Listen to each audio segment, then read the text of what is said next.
Welcome to Bears in Exile. Today is May 4th, and all kinds of action in the market today, and we're going to take a look at the Dow, the SPX, the VIX, and TNA. And here is the Dow Daily. As we were talking about in the last couple of videos, we did not have a down tick, but we did have two indecision candles, which were very interesting, with as well as a visible excessive expansion in the short-term moving averages. Today we did get our down tick, which is nice to have a clear sign. So if it's going to do a complete correction of this bubble, we have a target right about 12,625 to correct this bubble completely. And we'll take a quick look at the shorter term moving averages. 60-minute, we can see that it's testing the bar, and the bar is compressing. On the 30-minute, we've already broken through the bar, and we have a flat line of the long-term moving averages, and the short-term moving averages are coming up for a test of it. And on the 15-minute, we already have broken through it and are testing a now flipped over bar, which is bearish. So overall, the Dow looks like it does need to at least go down further to correct for this bubble, and 12,625 would be the mark to hit, and then it'll have to decide what it wants to do with itself. However, we have two other charts which are providing interesting information to complement this, perhaps not as a complement.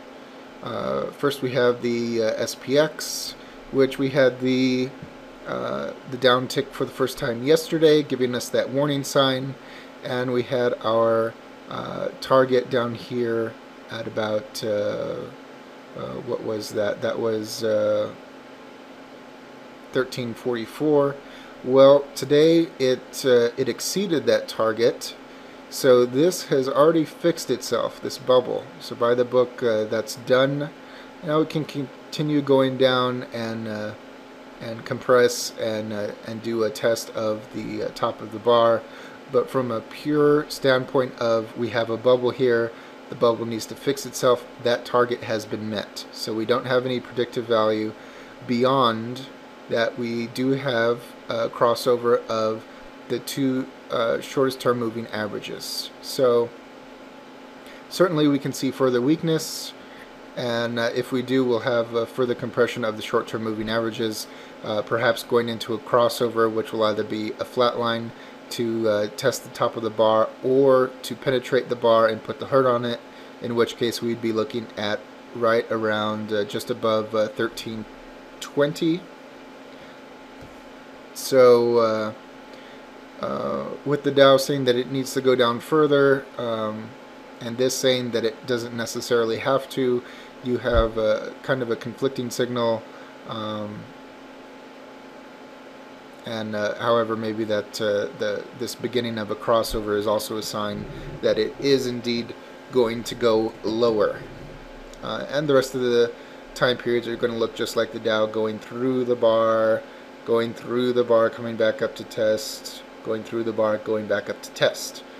So just something to be aware of. And then very similarly, we have TNA, which we got our warning sign yesterday, 2 days ago, with the down tick. And just like the SPX, we had our target, which was down here at 89.23 or something we called out at the time, and that was exceeded also. That was actually exceeded yesterday, which eliminated its predictive value, and we had further move today. And notice we do have a crossover of the short-term moving averages. If these do complete and we have expansion before heading into the bar, it will put the hurt on the bar, and the target for that would be 84.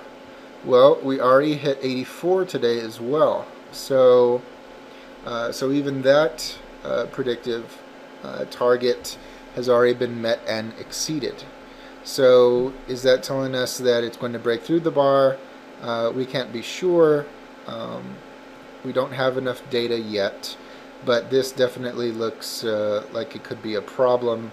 And if the Dow does decide to go down for that complete fix of its bubble before deciding whether to flip over and test the bar, that would be really bad for the Russell, which does corroborate this story right here.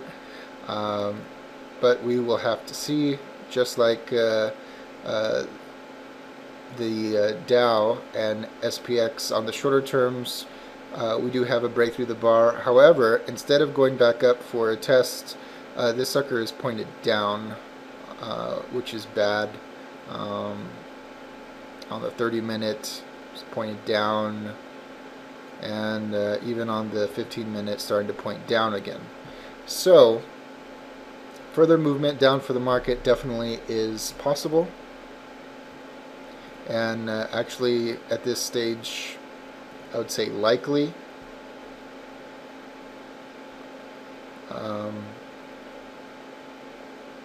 But that's not to say that the overall market is bearish, because we still have the long-term moving averages for all three of those indexes pointed up, and this is just all about going down for a correction and a test, which we've talked about. The breakout on the S&P needs to be revisited and tested, which is totally healthy.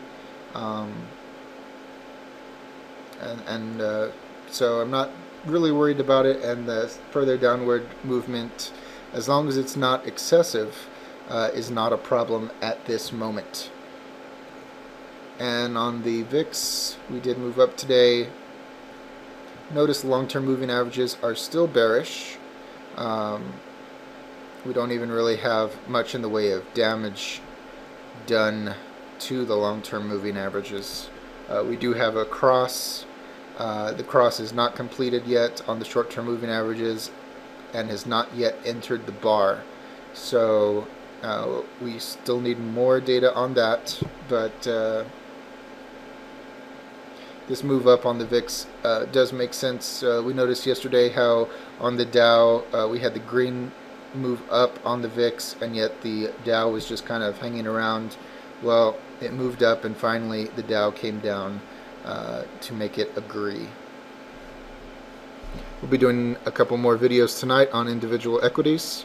If you like this video, please drop by bearsandexile.com, join the forum, check out the articles, read the news. As always, this video is for entertainment, educational, and consumption of time purposes only. All investing decisions are your own.